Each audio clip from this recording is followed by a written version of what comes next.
주후 100년대에 순교했던 아주 유명한 순교자요, 철학자가 계신데 저스티스라는 한 분입니다. 흔히 저스틴 마터 이렇게 많이 부르죠. 제가 신학교 다닐 때 우리 대학원에서 박용규라는 교수님이 교회사를 강의하면서 이 저스틴 마터에 대해서 막 뜨거운 열변을 토하면서 말씀을 가르치던 게 아주 눈에 선하고 귀에 들리는 듯 했습니다. 만약 예수를 믿는다는 이유로 사형을 당할 위기에 처한다면 우리는 과연 어떻게 하겠는가? 예수를 믿는다는 이유로 사형을 당할 위기에 처한다면 우리는 무슨 말을 하겠는가?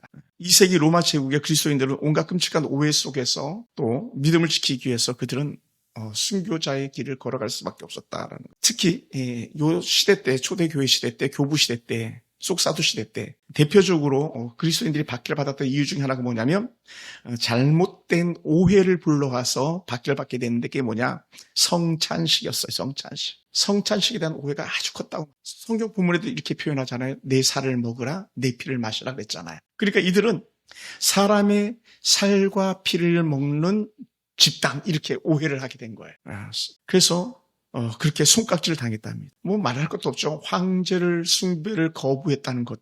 그것 때문에 크게 박해를 받았던 것은 더할 나위 없습니다. 그런데 그렇게 수많은 박해 속에서도 믿음을 지키겠다고 나섰던 사람들이 있는데 그 사람 중에 하나가 누구냐면 바로 유스티스라고 부르는 저스틴 마터입니다. 그는 기독교 변증가로서 그렇게 크게 활동했던 사람입니다. 변증, 기독교를 변증하다, 변론하다 할 때 그 변증이라는 단어를 쓰는데 우리가 신학교 다닐 때 변증하게 돼 있어서 배웠던 적이 있어요. 변증학.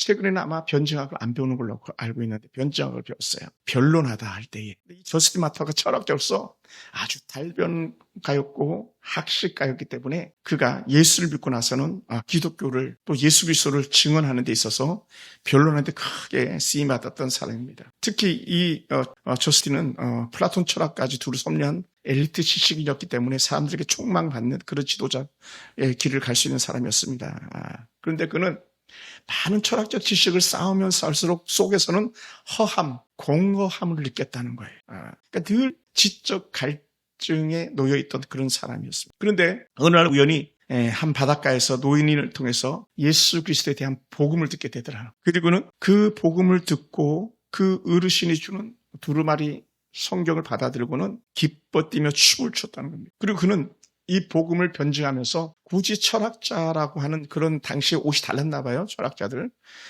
철학자의 옷을 벗기를 거절하면서 철학자의 옷을 입고 그렇게 다니면서 평생을 예수 그리스도를 증언하는 그런 삶으로 살았답니다.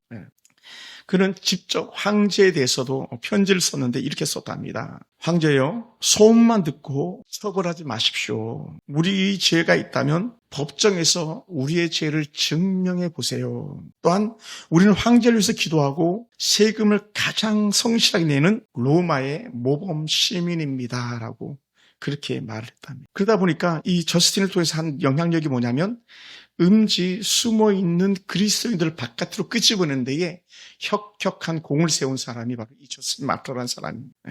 우리는 한국교회 초대사에 보면 몰래 예수 믿으면서도 드러내지 못했던 그런 사람들이 많이 있었거든요. 특히 이제 대원이 대감 요런 시대 때 천주교가 들어오고 기독교가 막 들어오던 그런 때에 특히 더했던 모습들이 있었던 것 같습니다. 그리고 그는 신사, 다시 말하면 로마의 황제들에게 절을 하기를 원했는데 그는 단호하게 황제에게 절할 수 없습니다. 특히 그는 이렇게 고백했답니다. 우리는 오직 예수 그리스도의 명령만을 지킬 따름입니다. 그러니 이런 사람을 그냥 가만히 두지 않았겠죠.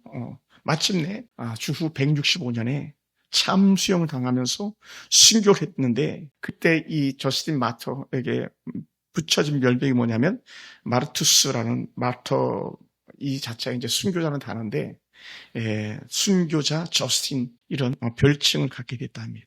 오늘 우리는 살아가면서 세상에서 수많은 것을 따르고 의지하지만 우리의 신앙의 모습이 황제를 향해서 그리스도의 복음의 것을 담대하게 증언했던 이런 저스틴 마터 순교자의 은혜를 생각한다면 우리는 얼마나 부끄러운지 모릅니다. 우리는 신앙생활하면서 자주 불평하고 불만하고 또 내 신앙 때문에 자주 갈등하는 그런 여질들도 없지 않아 있을 텐데 그런데 이 저스틴 마터는 자신의 생명을 초계와 같이 버릴 수 있는 그런 사람이었다는 왜 굳이 이 저스틴 마트를 굳이 말하냐 하면 사실은 이 사도 요한 역시 마찬가지 이 저스틴 마트와 다를 바가 없는 그런 사람입니다. 그는 가장 많은 나이로 순교의 반열이 일었던 사람 중에 한 사람인데 12제자 중에서 그는 가장 나이가 많은 그런 사도의 그 시간을 보내면서 좋은 환경과 조건 속에 머물렀던 그런 사도가 아니었다는 거예요. 요즘 로맨 캐톨릭의 사제들은요, 말만 하면 다 교회가 다 해준다는 거예요. 성도들이 다 해준다는 거예요. 보기 좋나면 벌써 이 사제들 자리에 와 있다고 할 정도로. 교황도 보세요. 얼마나 화려한 모자에 화려한 지팡이에 화려한 옷을 입고 있습니까? 그런데 만약에 이 사도 요한이라면 오늘날 사도 요한이라면 능히 그런 모습으로 아마 취할 수 있는 위치입니다. 그런데도 불구하고 그는 그 시대에 가장 초라한 마지막 남은 사도로서 그리스도의 복음을 증언하는 데에 그렇게 쓰임받았던 사람이죠. 그리고 우리가 흔히 말하는 이 반모섬은요, 배를 타고 다 쳐들어가는 그런 섬인데 제대로 물도 없는 그런 섬에서 죄인들을 유배시키는 그런 섬에서 마지막 삶을 보냈던 그런 사람이 바로 이 사도 요한이었거든요. 그러니까 요한이 만약에 오늘날 우리의 마음 같았다면 그런 자리에서 아마 이런 마음이 들었을지도 몰라요. 그 인생의 쓸쓸한 인생 노전의 마지막을 보내면서 우리가 세상적으로 생각한다면 흔히 할 수 있는 말인데, 야, 나 여기서 끝났고, 내 인생 여기서 끝났고, 나 이렇게 끝나는구나 하면서 초라한 그런 마음을 가지고 실망했던 그런 모습으로 있을 수도 있었다는 거예요. 그런데 그는 그렇게 하지 않았던 이유 중에 하나가 뭐냐? 그는 늘 예수 그리스도와 함께함을 경험했고 예수 그리스도가 가장 낮은 자리에서 있는 그를 찾아와 주셨다는 거예요. 할렐루야. 그리고 무서운 심판의 호통이 아니라 가장 좋은 음성 가지고 찾아오셔서 그를 위로하시고 세우셨다는 거예요. 어찌 보면 구약의 엘리야가 마지막 남은 자신의 모습을 바라보면서 나 끝났다. 주님 나를 죽여주셔야 할 수 있었던 건 최고의 그 시대 엘리야의 모습이거든요. 어찌 보면 구약과 그렇게 대비되는 엘리야라면 신약에서는 이 사도 요한이 그 정도의 은혜의 반열이 있는 사람이 아닐까 생각되는데 그런 이 사도 요한을 하나님께서는 버려두시지 아니하고 그에게 천상의 비밀을 보여주는 이번에 강사가 그런 고백을 우리에게 들려주었어요. 여러분 엘리야가 아니어도 됩니다. 숨어있는 7천이 있기 때문에 여러분 엘리야가 아니어도 숨어있는 그 7천이 결국 그 시대를 지탱해냈던 것처럼 우리도 그래야 됩니다라고 하는 그런 아주 가슴 아픈 강의를 이렇게 해주셨었는데 오늘 바로 이 사도 요한이 아무도 없는 그 반모섬에서 반모섬 이 굴이라고 하죠. 깊은 굴도 아니에요. 조금만 들어가면 바로 그냥 끝이 막혀있는 그런 동굴에서 하늘의 비밀, 천사의 비밀을 그가 깨달았던 것 자체가 놀라운 은혜가 아닐 수 없습니다. 오늘 우리 삶 속에서도 마찬가지. 특히 우리 젊은 세대들, 저 같은 사역자들 마찬가지. 내가 여기서 끝나는구나가 아니라 여전히 주님께서 나와 함께하고 계시다라고 하는 영적 확신이 있다면 우리 요한계시록 계속적으로 은혜가 아닐까 생각됩니다. 그러면서 요한에게 줬던 가장 놀라운 위로의 은혜가 뭐냐 했을 때에 오늘 우리가 읽었던 본문 속에서 이어지는 은혜 내용이 뭡니까? 이 천사가 작은 두루마리를 갖다가 요한에게 주면서 먹으라고 했다는 거예요. 내 배에는 쓰나 내 입에는 꿀같이 달리로다. 구약의 선지자들도 두루마리를 받아 먹으라 한 적이 있었거든요. 시편의 기자들도 주의 말씀이 송이꿀보다 더 나다니다라고 했던 그런 고백들도 있거든요. 근데 오늘 그 구약에 이루었던 받아먹으라 선지자들에게 줬던 그 메시지처럼 오늘 신약에서도 마찬가지 사도 요한에게 두루마리를 주면서 받아먹으라. 내 배에는 쓰나 내 입에는 달리라고 하는 그런 말씀을 해주고 있죠. 10장 9절에 보면 그렇게 말씀하지 않습니까? 여기서 뭐 두루마리라는 자체가 비블라리온이라고 하는 성경을 표현하는 거죠. 성경. 그래서 바이블이 여기서 나온 거예요. 바이블이 여기서 나온 거죠. 성경의 단어가 다양하게 쓰이잖아요. 바이블, 또 뭐 때로는 캐논 이렇게도 쓰이는데 바이블이 비블라리디온이라는 단어에서 찾아온 거 헬라어에서 작고 친밀한 두루마리라는 그런 원어적 의미를 갖고 있어요. 작고 친밀한 좋은 은혜를 나누는.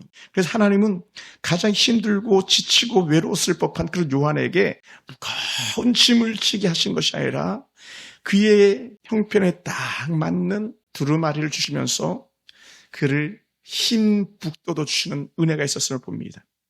그리고는 흔히 성경은 읽는 거잖아요. 근데 읽는 걸 떠나서 받아 먹어라 라고 말씀하죠. 받아 먹어라.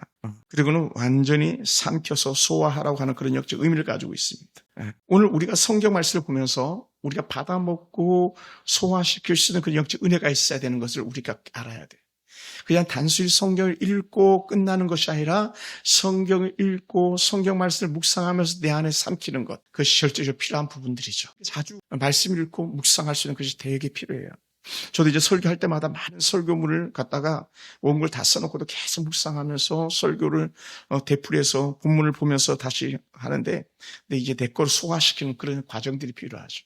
어떤 사람이 한 달 만에 성경을 삼독을 했다고 목사님 앞에서 이렇게 막 자랑을 하더래요. 그러면 목사님 봤을 때 얼마나 귀합니까? 근데 목사님이 참 잘했습니다. 박수 쳐줬으면 얼마나 좋을까요? 근데 이 목사님이 하실 말씀이 뭐냐면, 성경 읽고 당신에겐 무엇이 남았습니까? 당신 성경을 읽고 무엇이 변화되었습니까? 라고 목사님이 툭 건드렸어요. 오늘 우리 마찬가지가 아닐까 생각돼요. 우리는 특히 저 같은 목회자, 오늘 우리 모두가 마찬가지일 텐데 성경을 많이 꾸준히 잘 읽는 게 되게 중요하죠. 그런데 중요한 게 뭐냐면, 성경 말씀을 우리 삶에 적용하면서 그 말씀을 살아내는 건요, 더더욱 힘겨운 거죠. 결국은 우리가 성경 말씀을 내 안에 소화시키고 내 안에 소화시켜서 그 말씀을 살아낸다는 것은 어찌 보면 저스틴 마터가 신앙을 지키기 위해서 순교의 제물된 것처럼 매일 순교자의 심정이 되지 않는다면 우리 성경을 아는 데서 끝나지 성경적인 삶을 살아내는 데서는 결코 쉽지 않을 거예요. 이거 누구도 예의가 아닐 수 있죠. 그래서 우리가 신앙생활을 많이 하면서도 불구하고 성경과 배척된 그런 삶을 살아가는 사람들이 보일 때가 있잖아요. 왜 그런가? 성경 말씀을 많이 알고 많이 전하긴 하지만 결국 그 성경의 말씀의 삶을 살아내는 것은 결코 쉽지 않은 부분이. 그럼 오늘 우리 속에 주의 말씀이 우리 영혼에 완전히 녹아지고 스며들어서 우리 삶에 복된 은혜가 되기를 주여 축원합니다. 우리가 김치를 담그고 김장을 할 때 소금을 뿌리지만 그 소금이 다 부서지고 녹아질 때에 그 짠맛이 고루고루 배겨나는 것처럼 우리가 하는 은혜 말씀이 우리 속에 잘 배어나서 우리 마음이 절제되어지고 우리 하나님께서 주신 은혜 마음 안에서 성령의 9가지 열매들을 두런두런 맺어가는 것, 그것이 이 참된 그리스도인인 것이지 우리는 더 이상 자랑할 것도 없는 것 같습니다. 그래서 오늘 이 천사가 주신 은혜 말씀을 보니까 이렇게 적용해요. 내가 천사의 손에서 작은 두루마리를 갖다 먹었다. 천사가 가진 걸 먹었다. 그러니까 어떻게 먹으니까 내 입에는 꿀같이 다나 먹은 후에 내 배에서는 쓰게 되더라 라는 거죠. 쓰게 되더라. 처음에는 입에서 꿀처럼 달콤했는데 쓰게 되더라. 우리가 하나님 은혜 말씀을 들으면 세상에서 줄 수 없는 은혜가 밀려옵니다. 또 어쩌면 우리가 하나님 은혜 말씀을 읽는 순간에 우리의 가슴이 뜨거워지고 눈물 감동이 일어날 수도 있습니다. 그런데 그 은혜의 감동들이 있다면 그것은 어찌 보면 달콤한 말씀일지도 몰라요. 어제도 신방 설교를 이렇게 하는데 2012년도에 만난 자매였었으니까, 부부였으니까 벌써 얼마나 많은 시간이 흘렀습니까? 16년이 더 지난 다음에 이렇게 만나는 가정인데 신방 예배를 이렇게 드린다. 자매가 눈물이 그냥 옆에 동네 권사님 오셨어도 말씀이 생명으로 역사하는 것을 우리가 보게 되는데 우리 삶 속에서도 정말 그랬으면 좋겠습니다.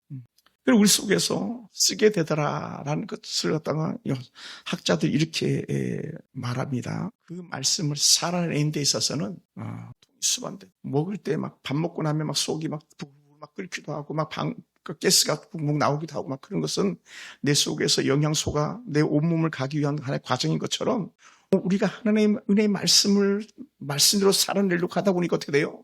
우리 속에 때로는 고통, 이렇게 표현할 수도 있겠죠. 고통스러움도 우리죠. 근데 어떻게 돼요? 우리는 쓰다고 안 먹습니까? 씀에도 불구하고 먹어야 되는 거죠. 나 써서 안 먹어. 그러면 어떻게 돼요? 은혜가 들어갈 수가 없는 거죠. 우리는 요한계시록 말씀을 보면서도 우리 천국은 너무 좋은데 천국 가는 그 은혜의 삶을 살아내는 데는 우리의 걸음이 엄청 더디지 않는가. 우리 하나님의 말씀 내 안에 살아 움직이고 역사할 때에 우리는 얼마나 기쁘고 즐겁고 놀라운 은혜가 있습니까? 그런데 하나님의 은혜의 말씀을 듣고 깨달으면서 때로는 내 죄를 갖다가 드러내고 죄에 대해서 고통스러워서 떼굴떼 굴르는 그런 참회의 마음들은 얼마나 있는지 우리가 돌아봐야 되는 거예요. 그러니까 우리가 신앙의 모습과 성경 말씀이 하나가 써 나갈 때에 우리는 단맛과 쓴맛을 함께 누리는 그런 사람이 돼야 돼요. 입에서만 단 것만 좋아가지고 우리가 행복해 할 것이 아니라 우리 속에 들어가지고 우리 죄를 지적하고 우리의 삶을 돌이키겠다고 하는 그런 말씀의 깨달음이 있다면 그 사람이 진짜 좋은 그리스도인인 것이죠. 그러니 우리는 이렇게 말씀을 적용해 보는 거예요. 야, 어떻게 아직도 미워? 예수 어떻게 아직도 그렇게 사냐? 예수 믿는데. 그렇다면 어떻게 되는가? 돌이켜야지. 우리 옛 못된 옛사람의 자아가 깨지고 꺾여서 우리 떼굴떼굴 굴러가는 듯한 고통이 우리가 느끼곤 합니다. 오늘 우리가 지난날에 우리가 잘못 살았던 그런 모습이 있다면 철저하게 하나님 잘못했습니다, 항복할 수 있는 그런 은혜의 마음이 우리 가운데 있게 되기 원합니다. 그럴 때 우리 뭘 느낄까요? 본어게인 거듭남에 대한 더 큰 기쁨을 갖다가 우리가 누리게 될 줄로 믿습니다.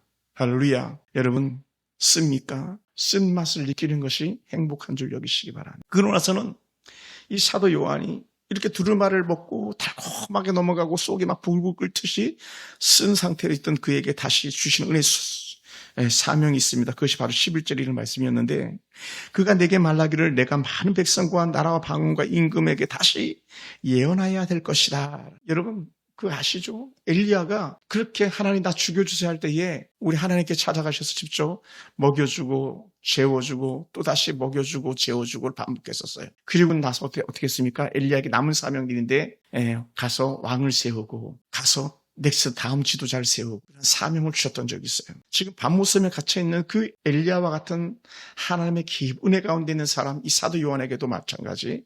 요한아, 너 끝난 것이 아니다. 너 밤모섬에서 너가 끝난 것이 아니다. 너는 다시 복음을 전해야 될 것이다 라고 하면서 그에게 주셨던 메시지가 바로 이 요한 계시록이라는 거야. 놀라운 거죠. 그래서 우리는 우리 인생이 끝난 것을 여기실 때에 하나님께 다시 쓰임 받을 것을 기대하시기 바랍니다. 우리 사역이 여기서 끝났다 생각할 때 여전히 하나님께서 노 아니다, 다시 일어나서 다시 달려가야 될 것이다 라고 하는 그런 은혜 메시지를 우리한테 주시는 줄 믿습니다. 할렐루야. 그래서 열왕기하를 보면요, 열왕기하의 엘리야의 마지막 사역을 위해서 얼마나 바삐 움직이는지 몰라요. 바삐 선지 생도들을 만나고 일을 하는데 마지막 사역을 위해서 아주 급히 움직입니다. 그런데 또 그렇게 바삐 움직이는 그 엘리야를 향해서 쫓아다니는 엘리사의 걸음 역시 바삐 움직이고 넥스트 다음은 자신이 쓰임받아야 될 것이기 때문에 오늘 우리 삶 가운데 그런 은혜가 있기 원합니다. 하나님 내 인생도 끝나지 않았습니다. 다시 일할 것을 기대합니다 라고 고백할 수 있게 되기 원합니다. 오늘 우리 교회가 마찬가지, 오늘 저와 여러분이 마찬가지 다시 하나님 내가 다시 새롭게 쓰임받기 원합니다 라고 하는 그런 첫 마음과 첫 은혜가 우리 가운데 있기. 할렐루야. 같이 방을 썼던 목사님은 가족 4명에 성도가 3명, 그래 7명이라 그래도 3년 됐는데 7명이 예배를 드리고 그 마음이 있겠습니까? 근데 그 목사님께서 기쁨으로 이렇게 말씀하시더라고요. 최근에 한 명이 오셨는데 그분이 막 변화되려고 그런다고. 물론 교회를 오다 가다 그렇게 하긴 하지만 변화되려고 그런다고. 변화되려고 하는 그런 모습이 보인다 하면서 아주 기쁘게 막 얘기를 하시더라고요. 3명 중에 1명이. 그러니 그 목사님이 진짜인 거죠, 어찌 보면. 충분히 낙심하고 좌절하고 없는 듯한 그런 마음을 가지고 있을 수도 있는데 그렇지 않더라고요. 그래서 제가 말했어요. 목사님은 저보다 3년이나 일찍 시작하셨습니다 라고.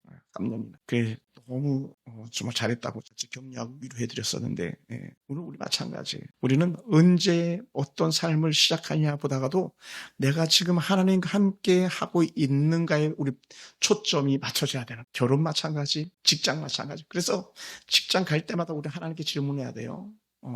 순간순간마다 하나님께 질문해야 돼요. 하나님 오늘 또 어떻게 쓰임받아야 되겠습니까? 라고 하는 질문을 하고 달려갈 수 있는 오늘 저와 여러분 되길 주님을 축원합니다. 할렐루야. 그래서 오늘 우리 주님은요, 오늘 이 사도 요한에게만이 아니라 오늘 우리에게도 동일하게 은혜 말씀하시는 줄 믿습니다. 하나님의 말씀의 은혜를 가지고 하나님의 말씀을 사모하는 그 마음을 가지고 우리가 우리 안에 주의 말씀을 채워주고 때로는 달고 때로는 쓰지만 우리가 다시 사명자로 나가는 데는 조금도 주저함이 없는 그런 모습으로 살아가길 원합니다. 할렐루야. 그러니까 오늘 저스틴 마터는요, 그가 연약한 가운데서 해변길을 터벅터벅 걷다가 한 노인이 건네준 두루마리 말씀 하나를 받았었지만 그가 그 말씀 하나를 통해서 인생의 새로운 전환점이 바뀌었던 것처럼 오늘 이 밤이 우리가 아주 거창한 말씀이 아니어도 오늘 요한이 받아먹던 두루마리 말씀을 우리 만판에 새기면서 다시 먹고 나간다면 또 다른 21세기의 순교자처럼 신앙을 지켜야 될 이러한 때에 또 다른 저스틴 마터처럼 살아갈 수 있는 우리가 아닐까 생각해 봅니다. 쉽지 않은 거죠. 세상은 자꾸 저울질하게 만들어요. 저울질하게 만들어. 세상은 다 자꾸 쉬운 편을 택하게 만들어. 그리고 한결같이 목회자들 요즘 말씀하는 것 중에 하나가 뭐냐면 다 자기 소견에 옳은 대로 하더라는 거예요. 그래서 오늘 이 시대인데 우리는 우리의 소견에 옳은 대로 하는 사람들이 아니라 우리가 보다 더 쉬운 길을 걸어가는 사람이 아니라 때로는 힘들고 어렵고 거칠고 투박해도 우리는 주님과 함께하는 사람, 주와 동행하는 그 기쁨을 누리는 사람들에게 주님을 축원합니다. 할렐루야. 그래서 불렀던 찬양, 주님과 함께 하는 그 마음, 주님과 같이 내 마음 만지는 분 없다고 하는 그 고백, 정말 오기 싫고 정말 하기 싫고 때로는 복음을 전하는데도 때로는 너무 전하기 힘겨운 그런 마음이 들 때도 내가 어떻게 해요? 주님과 함께하는 그 마음 가지고 주님과 동행하는 그 작은 기쁨 가지고 간다면 우리는 결코 실망스럽지 않은 그런 삶이 될 줄 믿습니다. 할렐루야. 여러분, 저스틴 마트에 대해서 좀 더 말씀을 한다면요, 그가 주 165년경 순교 자리까지 가게 되었을 때 그는 이렇게 말합니다.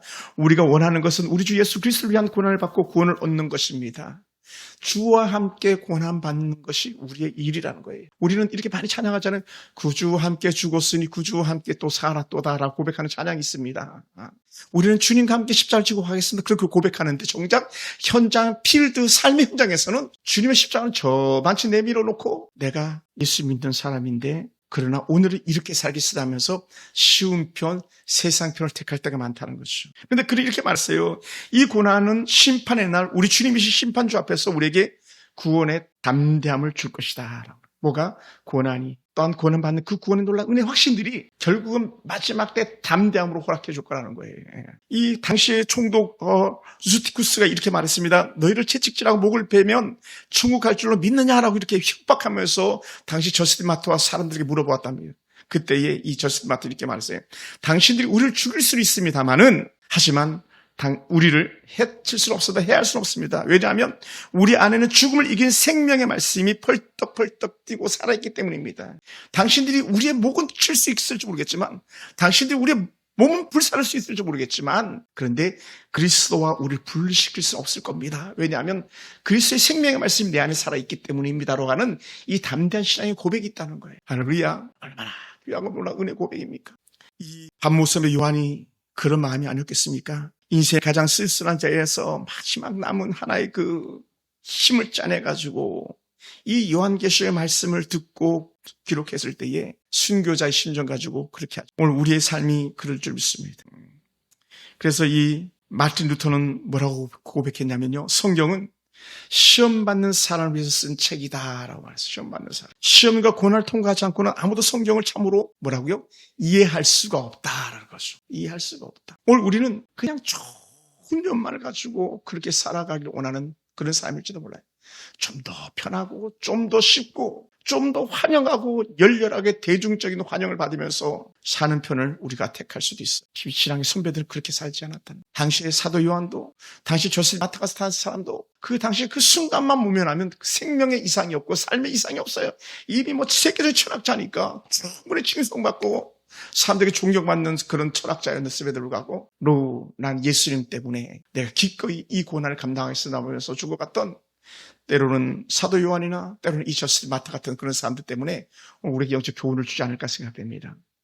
지금 21세기 오늘 우리가 살아가는 시대는 이 저스틴 마트가 당했던 그런 고난을 우리가 지금 당하지는 않지만 물론 이런 고난을 해외에는 당하는 나라들이 수도 없이 있습니다. 여전히. 오늘날도 수도 없는 그리스도인들이 순교자의 제물돼서 날아가는 경우들이 많이 있습니다. 물론 우리가 좀 더 쉽고 좀 더 평안한 상태에서 신앙생활을 하고 있지만 그럼에도 불구하고 우리는 계속 고민해야 될 부분들이 있다면 또 하나님께 물어야 될 부분이 있다면 하나님 내가 어떻게 살아야 되겠습니까? 내가 믿음 안에서 어떻게 견뎌내야 되겠습니까? 라고 하는 그런 질문을 꾸준히 해야 될 부분인 줄 믿습니다. 사랑하는 성도 여러분, 요즘 세상의 뉴스나 세상의 소식만 들으면 우리 마음이 얼마나 때로는 힘들고 힘겨울 때가 많이 있습니까? 답답할 때가 많이 있습니까? 정말 사람들의 마음마다 정말 얼마나 많은 고통스러운 순간순간들이 남아있겠습니까? 저 같은 경우는 오늘 우리 교회가 어찌 보면 사도 요한과 같은 반모섬일 수 있습니다. 또 때는 여러분이 거하는 그 직장에서 만약에 그 힘겨운 시간을 보내고 있다면 여러분이 있는 그곳이 또 다른 반모섬일 수도 있습니다. 근데 그때 어떻게 돼요? 놀라운 은혜가 뭐냐면 제가 아까도 저 뒤에서 우리 민주사님 주로들 얘기 나누다가 성경책을 이렇게 보는데 찾아오는 말씀이 엔젤 천사가 계속 반복해서 나오더라고요. 오늘 하나님께서 우리가 이 반모섬과 같은 오늘 우리 삶의 현장에 힘겨워할 때에 천사를 사도 요한에게 보내주셨던 것처럼 오늘 저와 여러분들 여전히 보내주신 하나님인 줄 믿습니다. 할렐루야. 아마 그랬기 때문에 지난 어제와 그저께 그 수많은 강사들이 기도를 받았던 것 같습니다. 여러분 실망하지 마십시오. 여러분 낙심하지 마십시오. 그렇게 말씀했던 것 같습니다. 굳이 성경 속에 또 설교 중에 원고에 없는 말씀이지만 들었던 한 정말 기가 막힌 표현이었었어요. 표현을 해주셨는데 그 표현이 뭐냐면 여러분은 심긴 자입니까? 묻힌 자입니까? 라고 하는 질문을 툭 던져주시더라고요. 심겨진 자냐, 묻혀있는 자냐. 심겨진 자는 자람에 대한 소망이 있자 묻힌 자는 거기서 끝나버리고 만다는 것을 우리 상식적으로 말씀해 주고 있었는데, 우리가 다시 한번 고민해 보시기 바랍니다. 나는 어떤 삶을 살아가는 사람인가? 야, 너 아직 끝나지 않았어. 라고 하는 주의 음성이 오늘 저와 여러분 가운데 들려지구나. 그러면서 주의 은혜 가운데서, 야, 내가 너를 사랑한단다. 너는 여기서 끝난 것이 아니다. 다시 한번 내 말씀을 받아 먹으라, 받아 마시라 했던 주님의 놀라운 은혜가 우리가 임하기 원합니다. 그러면 어떻게 돼요? 사도 요한에게 다시라는 날 갖다 반복적으로 쓰고 있었는데 오늘 본문 속에서 오늘 우리가 다시 벌떡 일어나가지고 사도 요한은 말씀을 여전히 다시 기록해야 될 것이고 오늘 우리는 그 말씀에 기록된 말씀을 가지고 세상에 나가서 승리하는 그리스도인들의 삶을 살아내야 될 줄로 믿습니다. 할렐루야. 그럼 오늘 우리가 말씀을 읽을 때에 말씀이 우리 가운데 들어오기를 원합니다. 말씀이 곱씹어지기 원합니다. 말씀이 깊이 묵상되어지기 원합니다. 그리고 들었던 그 생명의 말씀이 우리 가운데 역사하는 믿음을 가지고 나갈 때에 새 생명이 움트는 역사에 임할 줄로 믿습니다. 그리고 이렇게 고백하는 것이죠. 뭐라고요? 주님이 나와 함께 하시도다. 할렐루야. 주님이 나와 함께 하시면서 나와 함께 일하시는도다. 이것이 우리에게 소망이 되기 원해요. 그래서 우리 때로는 우리 인생에 있어서 하나님의 은혜 말씀을 먹으면서 단맛이 있지만 그 단맛을 느낀 그 말씀이 우리 속에 때로는 배에서 쓴 결과물이 건강을 지탱시켜주는 것처럼 오늘 우리의 삶이 그리스도의 복음을 받아들이고 그 복음의 능력 가지고 나가서 세상에 견뎌낼 때에 진정한 그리스도인이 아닐까 생각됩니다. 그 은혜의 심정 가지고 오늘 우리가 다시 한번 일어나기 원합니다. 그래서 때로는 우리 가정에서 또 저 같은 경우는 우리 교회에서 또 여러분의 삶의 직장 현장에서 나는 그리스도인입니다. 다른 말로 하면 나는 하나님의 말씀을 맡은 사람입니다. 막 이스라엘 사람들이 가지고 있는 특권이 뭡니까? 하나님의 말씀을 맡았던 것이라고 사도 요한이 바울이 고백했었는데 우리 삶 속에 이러한 고백이 원합니다. 그래서 오늘 우리가 살아가면서 하나님 감사합니다. 주의 말씀이 내 입에 송이꿀보다 더 단이다 고백하면서 또다시 다음 11장 넘어가서 우리 함께 은혜 나누는 그런 시간들이 되기를 주여 축원합니다. 기도하겠습니다.